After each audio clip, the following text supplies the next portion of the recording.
So why model? There is a simple first order answer, and that is, what is the alternative? There is none. Thinking entails building and consuming models, and those models are typically not formalized. They are mental models, but they are models all the same. So the real question is, why build formal models? And I think there are a few distinct use cases for formal models, which could be put under three broad categories. The first one is modeling for theory building. So many models are motivated by empirical puzzles and offer plausible hypotheses to explain those puzzles. Other models start with the structural features of a common problem setting and then elucidate important results of those structural features and core dynamics coming from those. A related use case of models is to build a mental repository of analogies to help people make sense of different problem settings by mapping those settings, whatever new problem they're seeing, into known model structures and then having an idea about the implications of that model structure. Models could also act as generative engines for new theoretical questions that, in light of a model's insight, may gain prominence. Models could also show uncertainties and vulnerabilities of existing theory by demarcating the boundary conditions of various theoretical predictions prior theory may offer. A second general category of use cases for models is for building a more fruitful dialogue with quantitative data to address policy questions. So most models in engineering, life sciences, and various policy applications aim at providing better predictions or to better support decisions. Such models need to be more deeply grounded in data, and the process could also guide the need for new data collection. You can figure out what results are sensitive to availability of new data sources. Moreover, models, even absent comprehensive calibration, could bound the range of outcomes that are plausible. And in many applications, that's all you need to get, just a kind of a plausible ranges. Models could also be used to inform the range and viability of options in response to many emerging crises, inform trade-offs. You have seen that in the COVID pandemic, lots of models are being used for these use cases. They could be used to allocate responsibility to different parties in a conflict using a more objective way of understanding what happened in the past. This is commonly used in project conflict resolution, for example. And models can inform various points where you can gain efficiency by different types of interventions. Finally, these empirically grounded models could allow for testing the strength and relevance of dynamic mechanisms we might be interested in. A third general use case for models in education. So working with models informs internal consistency and could promote the regular use of scientific process where you observe an outcome, you put forward your hypotheses about what is happening in your model and then test those inside your simulation model. This process is at the core of good model analysis and understanding of models, and it is essentially the analogous of the scientific process that one learns by doing modeling work. Models could also be used for training purposes when they are integrated with kind of user-friendly interfaces and learning plans that allow practitioners and even the general public to interact with a model, deepen their intuitions, and mental models of a dynamic problem. These are typically called microvols or management flight simulators.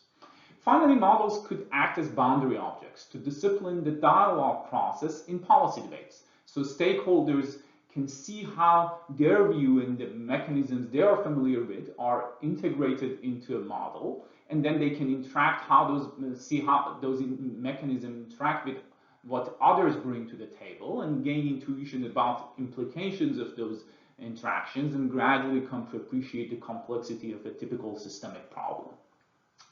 Now, let me spend a minute elaborating on the types of models most commonly used in organization sciences. So I think typical models that show up in our journals are either focused on theory building or policy driven. And in my experience, the theory building models are of two broad types. So some of them, a la March 91, Leventhal 97, and many others, focus on elucidating the implications of a few plausible structural features of organizational problems. So they motivate those structural features about how the task structure is and how the actors are interacting with that task structure and the time horizon and kind of the goals. And then they try to make that for a broad category of problems, build a model that formalizes those features, and then show the non-trivial outcomes that flow from those assumptions, which could then inform theory in any setting where those structural features are present. A second type of modeling work starts from more detailed data, typically coming from case studies, which may be puzzling in light of current theoretical expectations. And then the modelers use qualitative data to capture structural features of the case that may be relevant for explaining the puzzle, and use the model as an engine to formalize, clarify, and test alternative explanations. The results often include mechanisms previously underappreciated in the literature. Now, there is a whole different type of more policy-driven modeling that is also found more often in operations and policy applications, where models are designed to predict or to provide more concrete advice. And as such, those models need to be more integrated with both qualitative and quantitative data about the problem, incorporate more diverse mechanisms, and thus may not have clean theoretical contributions. Now, I'm a modeler. I really enjoy building models and working with models. So to avoid giving you too positive and rosy view of modeling, let me warn you about the downside of sides of modeling as well. So why not model? First of all, modeling is actually hard, and people find it harder than it looks initially. So there's a significant learning curve associated with learning modeling in orders of years, not single semester courses. Moreover, as you saw, there are many different types and purposes for modeling. So there is a lot of art and taste involved in what models you find appealing, which also leads to emergence of many sub-communities of modelers. So you actually have to navigate a pretty rocket landscape of different types of modeling and model communities to see what fits your taste and interests. A third challenge is in connecting models, especially the theoretical ones in this community we may be more interested in, with empirical data, which I think is still lagging in organization theory. A second risk with models is that they provide internally consistent and elegant stories. And that can be beautiful and very seductive, especially for academics like us. So you can easily fool yourself and others by offering stories and theories that look great but are totally wrong answers. Finally, simple and elegant models we value in more theoretical communities are often designed to exclude a lot of mechanisms that are relevant in the real world.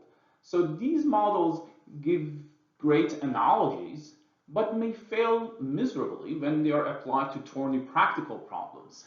In Isaiah Berlin's tale, many models are more like hedgehog that knows one thing very well than foxes that are flexible in applying multiple theories to a problem, which, as Philip Tetlock has shown in his research, this is a space where foxes do much better, at least in prediction tasks, than hedgehogs.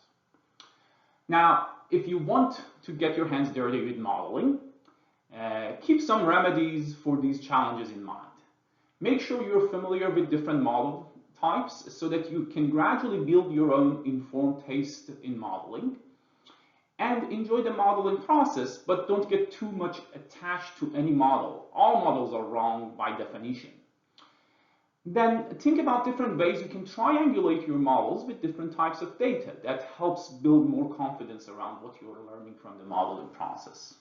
And finally, as T.Y. Ling, one of my PhD students, put it succinctly, modeling is an inherently arrogant art. As modelers, we are presuming that we can simplify the world in a way that others who are working in the system can actually learn from. So let's be aware of that presumption and stay humble by using the modeling process as a learning journey.